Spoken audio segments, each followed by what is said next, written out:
The Great Consensus Hall of Veridot Prime was a monument to alien arrogance. Columns carved from the bones of extinct stars spiraled into the cosmos.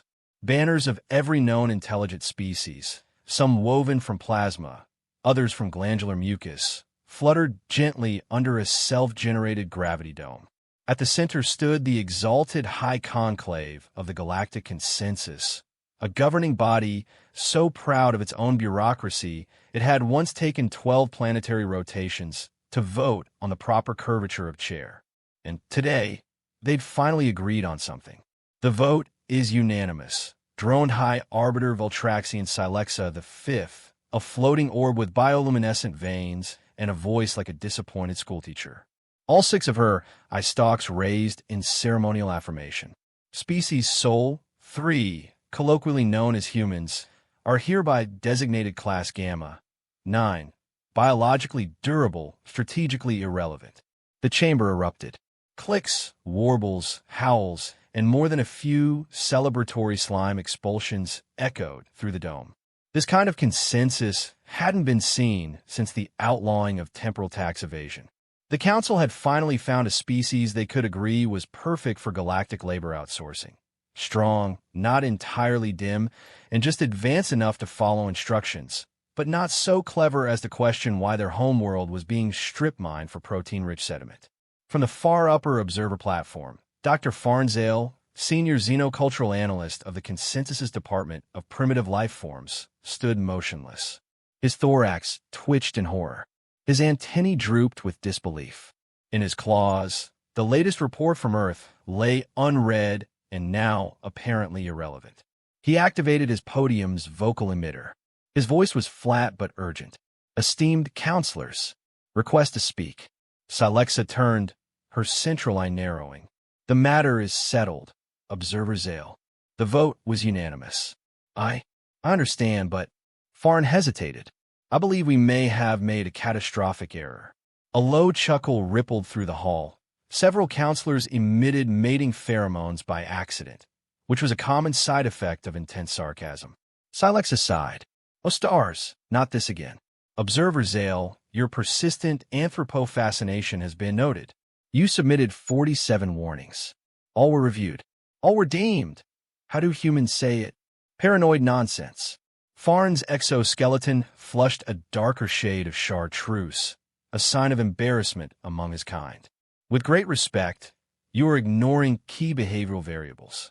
Humans are not like our other Gamma 9 classifications. They possess high emotional plasticity, disproportionate aggression reflexes, and, most concerning, unpredictable adaptive behavior in the face of technological disparity. Please," groaned Trade Minister Brolick, a semi-liquid economist whose entire lower body consisted of sentient goo. "They still argue over food shapes and who invented soup. Their primary energy system is combustion of rocks. It's adorable." The hall erupted in a fresh wave of gurgling laughter. From the far left of the chamber, Admiral Harrington Schrack, of the Saracen Dominance Fleet, unfolded to his full height, 3 meters of armored chitin and smug superiority. Their most powerful weapons still operate on chemical reactions. They consider orbital supremacy an achievement. We could neutralize their entire planetary defense grid in a single coordinated sneeze. "That's exactly what worries me," Pharn muttered. Silexa waved a stalk dismissively. "Your report cited a mythology about something called a Rambo, a lone warrior who defeats entire armies with primitive projectiles. Surely you can see why we didn't take it seriously." "It's not just Rambo," Pharn snapped. "It's their entire cultural framework. Their stories revolve around defeating overwhelming odds, destroying gods, resisting tyrants. They literally made an entertainment empire out of improbable victories.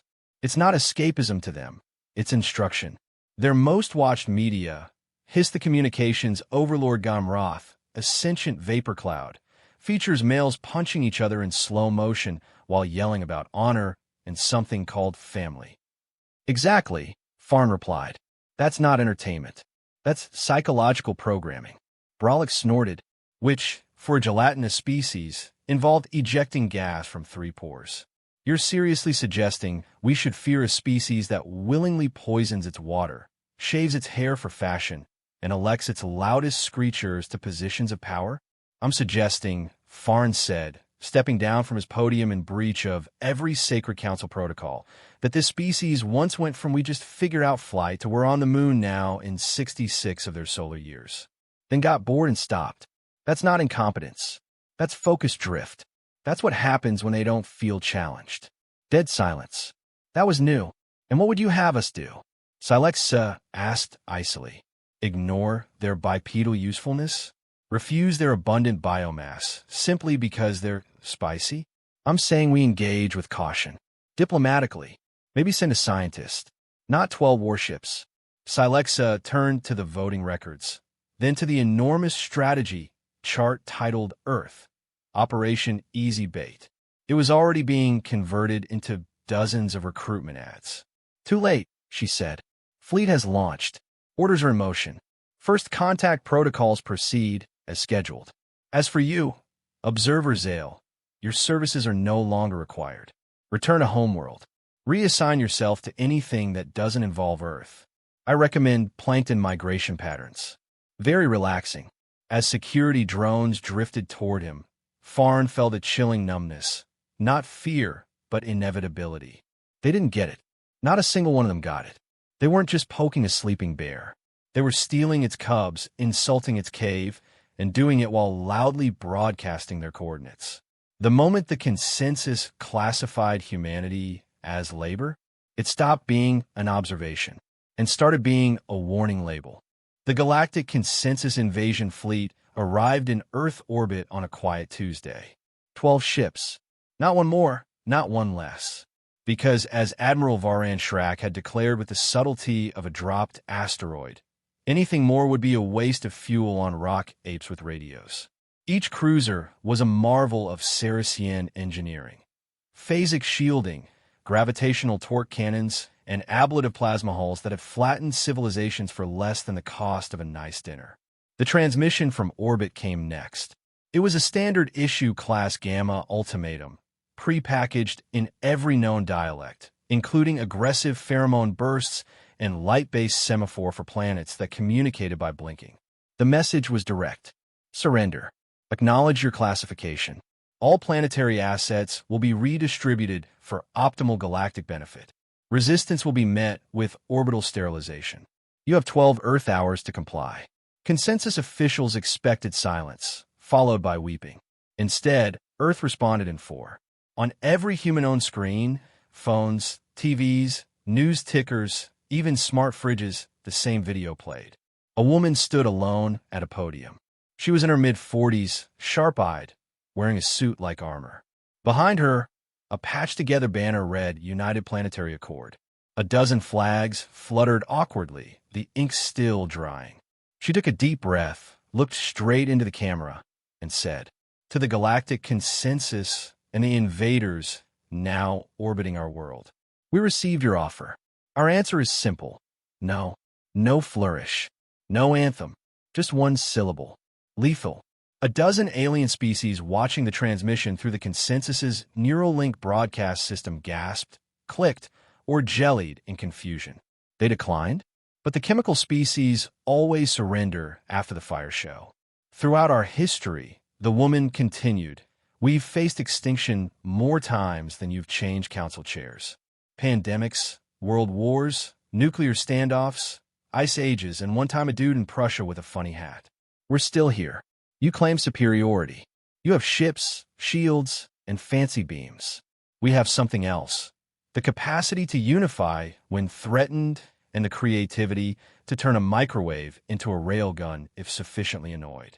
At this point, Dr. Pharn Zeyl, from his lonely exile on Kar then Minor, stood up so fast he knocked over his protein fermentation tank.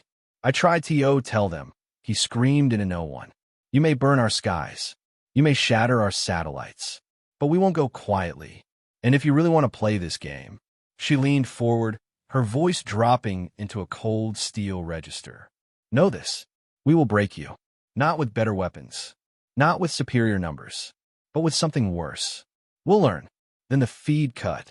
For 3 entire consensus minutes, which is about 90 Earth seconds, the Grand Council's neural net fell silent. Nothing but horrified blinking and the sloshing of diplomatic tentacles. Is that it?" asked Trade Minister Brolick.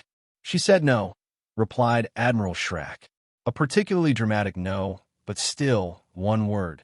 "That's not a counteroffer. That's defiance. Should we respond?"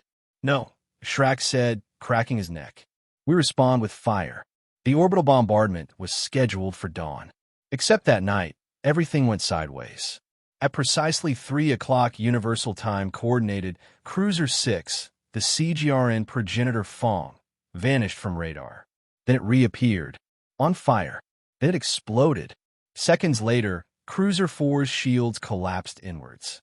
Its own internal gravity field folded like wet cardboard. Crew lost. Mission scrubbed. Schrack called for emergency comms. No response. Earth had hacked the command network. Not jammed. Accessed. Which was, in consensus military terms, not supposed to be possible unless the species had invented fourth-dimensional calculus and brain-linked quantum keys, technologies humanity absolutely did not have. Yet somehow, the humans had found a recon drone that had landed in Kansas 2 weeks prior. Mistaken for a weather balloon, obviously, reverse-engineered its data node, and learned to spoof battlecruiser signatures with 20th-century encryption tools and the processing power of a gaming laptop. Then they upgraded their own warheads. Badly. Sloppily. With duct tape. But it worked. They slapped phase shift disruptors on a 500-year-old nuclear missiles, loaded them into submarines that hadn't seen sunlight since the Cold War, and launched them straight through Saracen shielding. Cruiser 2 was hit in the engine core. It didn't explode. It just stopped existing. When Admiral Schrack tried to flee, Earth satellites beamed fake planetary telemetry directly into his ship's navigational AI. He warp-jumped into the moon. Not through it. Into it. Historians later described the crater as poetic. Meanwhile, on every consensus planet, Earth's counter-broadcasts began playing. Not demands. Not threats. Invitations. "We're not conquerors," a new message said, this time from a human wearing what looked like an awkwardly fitted consensus admiral's uniform. "But if you want freedom, trade, and actual mutual defense, we're here." They offered amnesty to any species that defected. They began handing out reverse-engineered shielding tech to previously oppressed worlds. And worst of all for the consensus, they started winning hearts. Back on Caradhan Minor, Pharn Zeyl sat with his claws steepled and watched the destruction unfold on a cracked monitor. His communicator buzzed. A single text message from a former colleague at HQ. "You were right.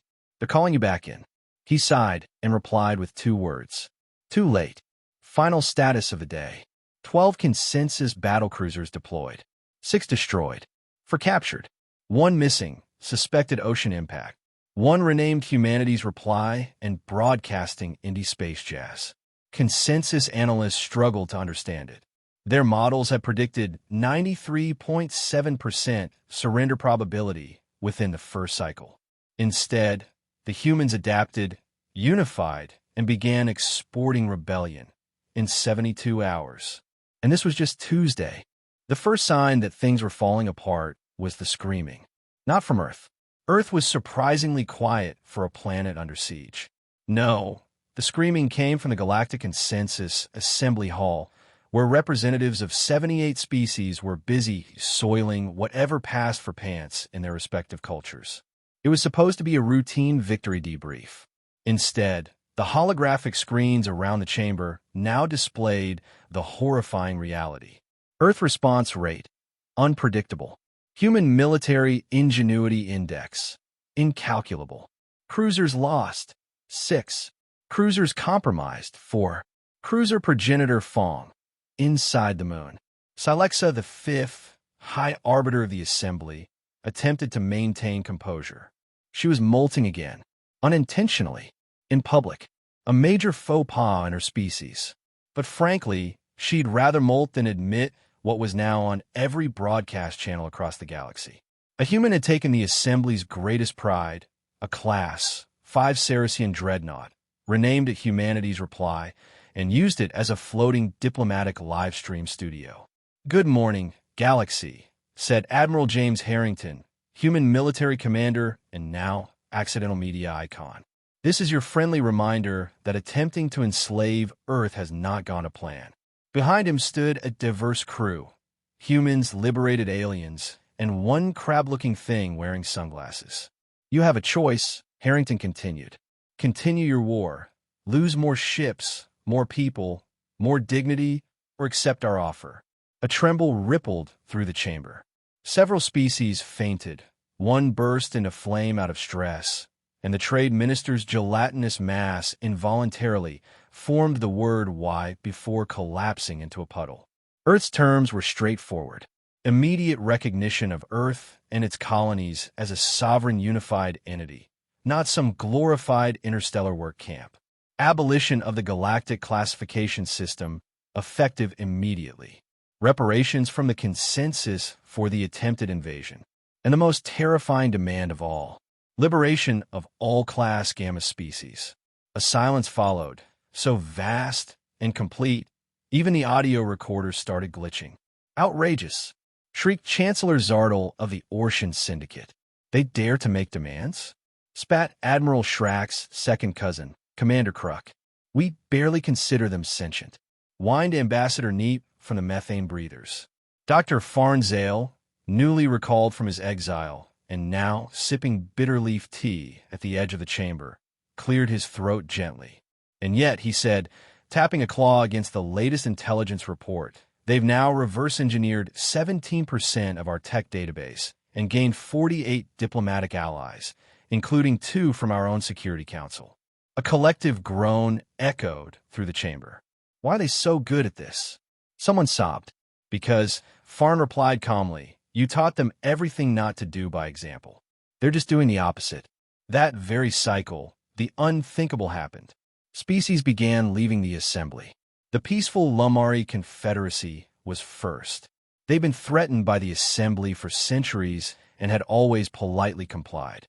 But Earth offered something the consensus never had: respect and free Wi-Fi. Soon after, the Gorsh, the Talvern exiles, and even the Skullmine cysts, a species that hated everyone and everything, including themselves, announced open diplomatic talks with Earth. The worst part? Earth wasn't just offering sanctuary. They were sharing technology. Ships that once belonged to the assembly now floated in ragtag fleets beside ancient Talvern skimmers and Lumari gliders, all flying the same icon. A stylized Earth surrounded by stars, one for each species joining what they now call the Earth Coalition. Consensus officials screamed, and Earth smiled. Then, Earth did what no other civilization had dared do in the Assembly's 10,000-cycle history. They hacked the primary intragalactic communications network. During an emergency council meeting, while Assembly members shrieked and flailed, all screens around the chamber flickered, then settled on a clean, crisp image. Admiral Harrington again, now wearing a modified Assembly Admiral's uniform, complete with medals that Earth had fabricated the night before from repurposed coffee machines and sarcasm. "Hello again. Don't worry, we're not here to gloat." Well, not just that. To all planets forced into compliance by this outdated aristocracy of tentacles and tent poles, you have options. We're offering amnesty, independence, and most importantly, cookies. Chocolate chip. Laughter. From the gallery. Laughter. In the middle of a galactic emergency. The Assembly lost its mind. High Arbiter Silexa convened an immediate closed-door summit. Only key leaders and Pharn Zeyl were allowed in. She looked tired. Her eye stalks drooped. Her molting had reached the emergency shedding stage. "Observer Zeyl," she said, voice like gravel in zero gravity, "you warned us. Clearly. Loudly. Repeatedly. We ignored you. So tell me, what the blazes are they doing?" Pharn folded his forelimbs. "They're doing exactly what humans do when cornered, which is inventing their way out and offering everyone else a seat at the table while doing it. Why aren't they just conquering?" wheezed the ambassador of the Shrike worlds, whose planet had already defected. Pharn shrugged. "Conquest is boring. Diplomacy is funnier." Aboard Humanity's reply, The command bridge buzzed with controlled chaos. Liberated scientists, hybrid crews, and a few sarcastic parrots. It's a long story. Managed tactical coordination, diplomacy, and streaming Earth music to the stars simultaneously. Lieutenant Kazuki, formerly of the Consensus Youth Compliance Corps, now proudly wore Earth colors and was uploading Earth's Bill of Rights in 78 languages. "Sir," she said to Admiral Harrington, for more defectors. 2 military governors, 1 science ministry, and the Glooks. The Glooks? Harrington raised an eyebrow. They control 5 refueling stations and a chocolate-based economy. Perfect. They're in. The assembly chamber erupted again. Not in victory, not in agreement, but in chaotic, squabbling terror. Ambassadors shrieked. Commanders threatened resignation. One diplomat tried to eat their own translator. Silexa turned to Pharn. "Can we beat them?" Pharn looked at the screen, showing humanity's reply launching another diplomatic fleet. "You couldn't even predict them. You really think you can beat them?" Silexa slumped. "Then what do we do?" Pharn gave her the first honest answer she'd received in years. "You beg. Nicely." In theory, the Galactic Consensus Assembly had rules. Rules about diplomacy. Rules about engagement.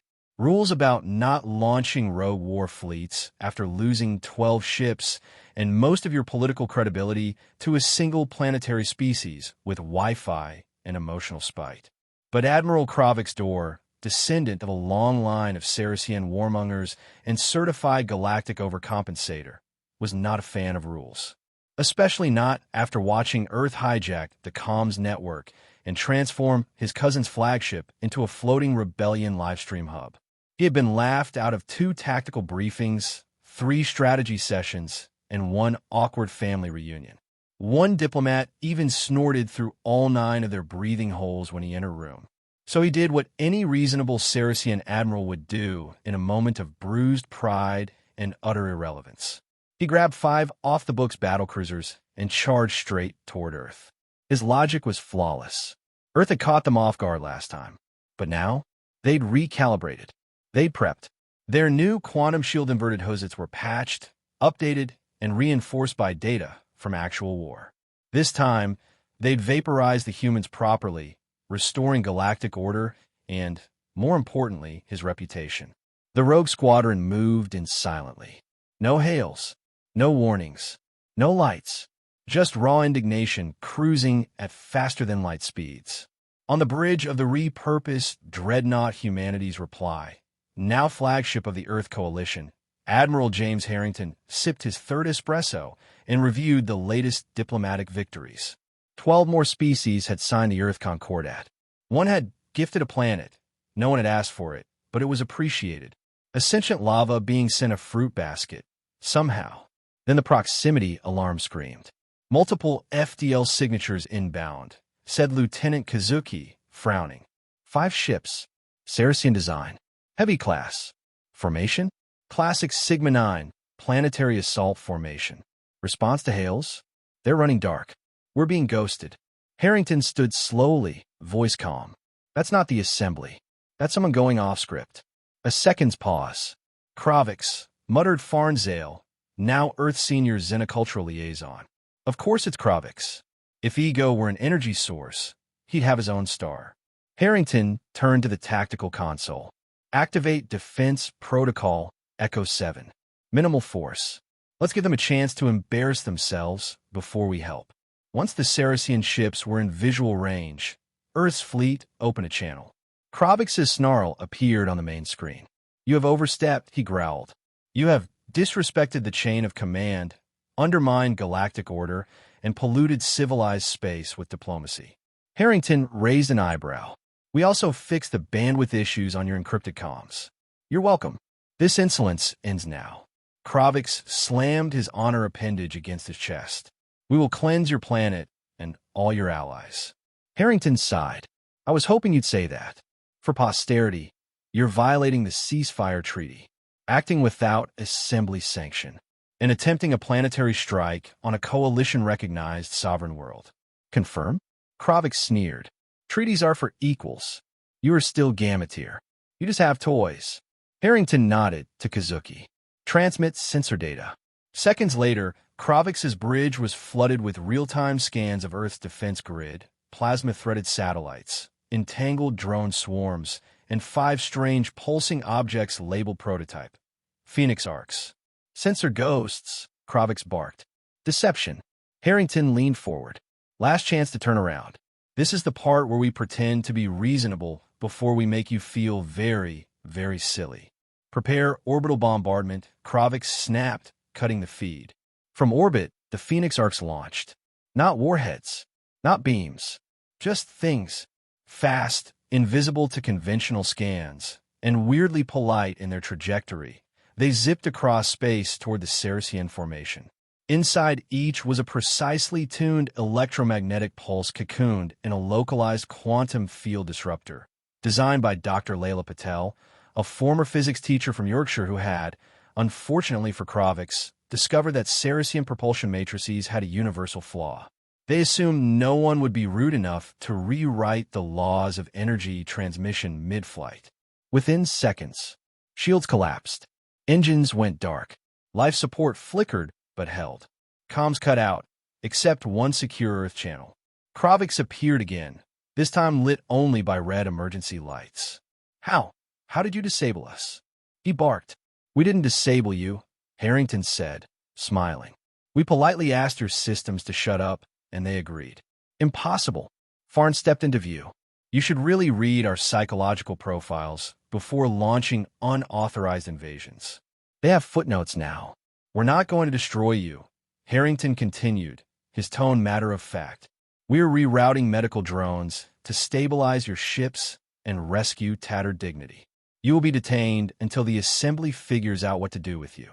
You have no authority. We have 5 of your ships, Kazuki cut in cheerfully. Authority seems negotiable.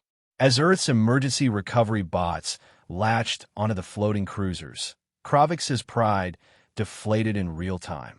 You're going to regret this, he hissed. Possibly, Harrington said, but you'll regret it from a holding cell with an educational pamphlet and a vegan lunch option. The news broke instantly. Earth disables rogue Srories fleet without firing a shot. Quantum tea kettle weapon ends Admiral's career. Humanity scores again. Dignity down, casualties 0. Inside the Grand Chamber, the surviving assembly members stared at the data. Silexa, exhausted, turned to Pharn. Would it be too humiliating, she asked, to simply ask them for help?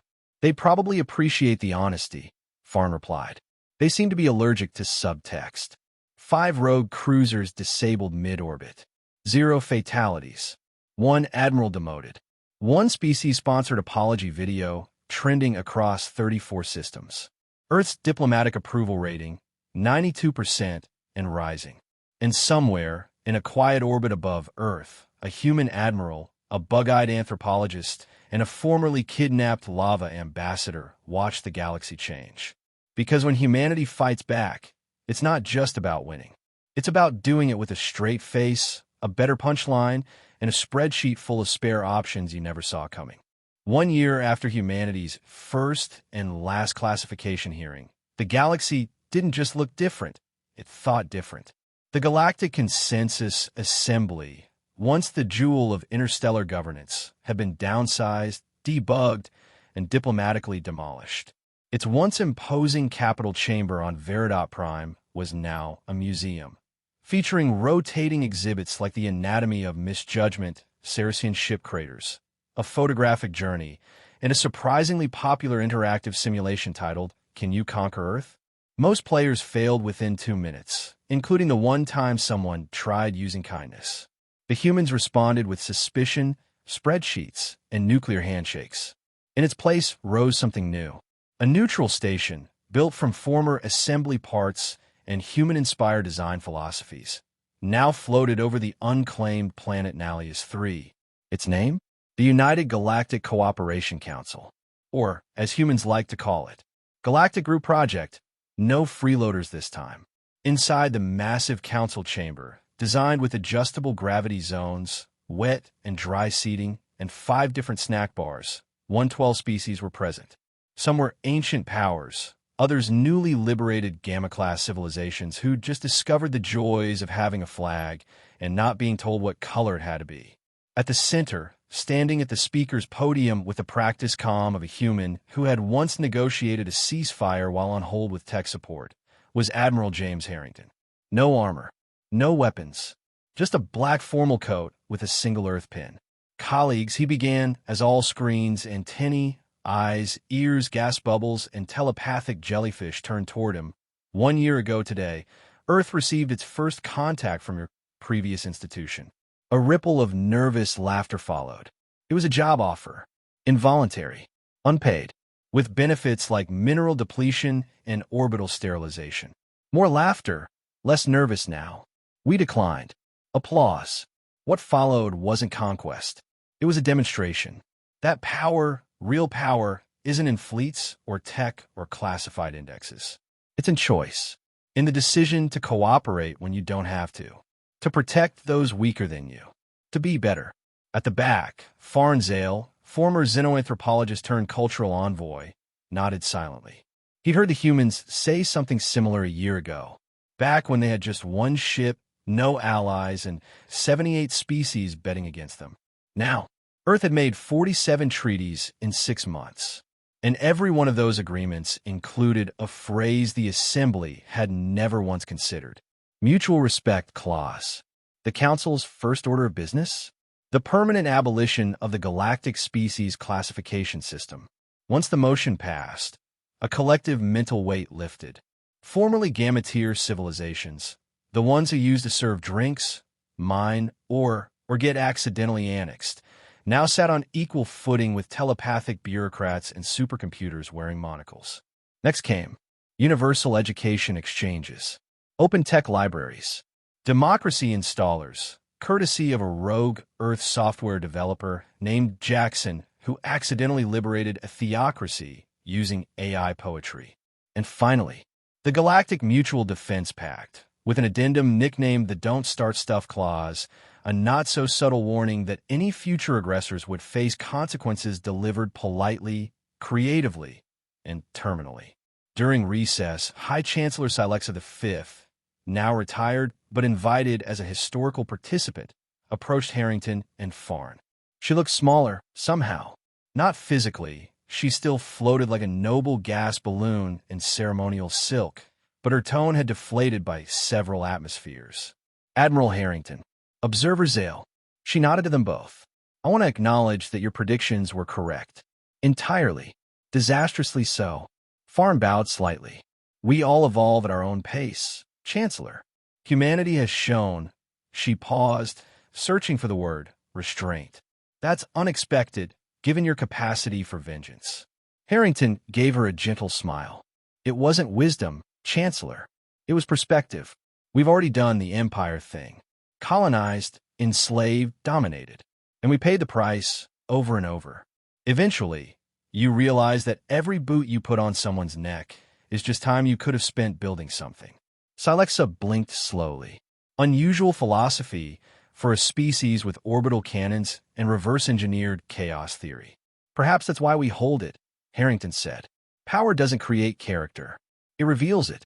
She stared at him for a long moment, then nodded. Perhaps the galaxy is in better hands than I feared. Meanwhile, elsewhere, on Earth, the newly formed Interstellar Cultural Exchange Hub, also known as ICH, pronounced ICE for dramatic branding purposes, welcomed its 500th alien student.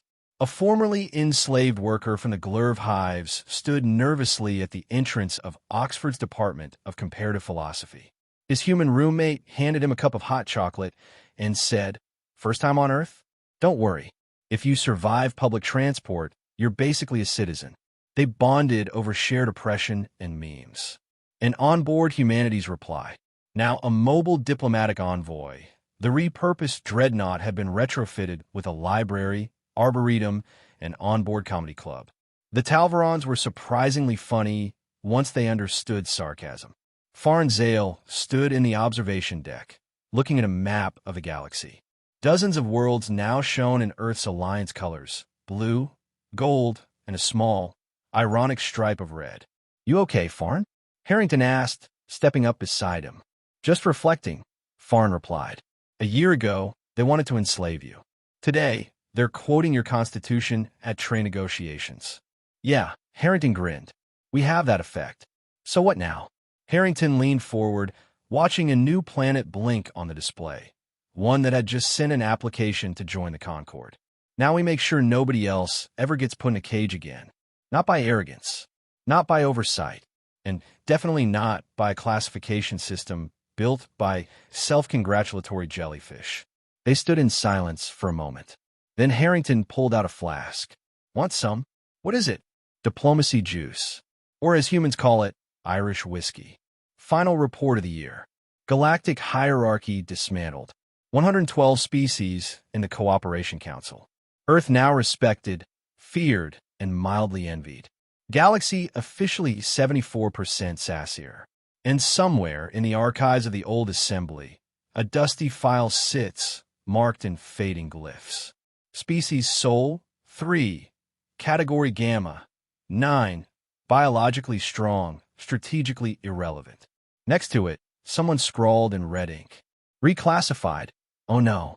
At the annual Galactic Summit, a young delegate from the newly liberated Varnak colonies approached Harrington. Sir, may I ask, how did Earth win? Harrington smiled. We didn't win. The Varnaki blinked, confused. We taught them to stop playing that game.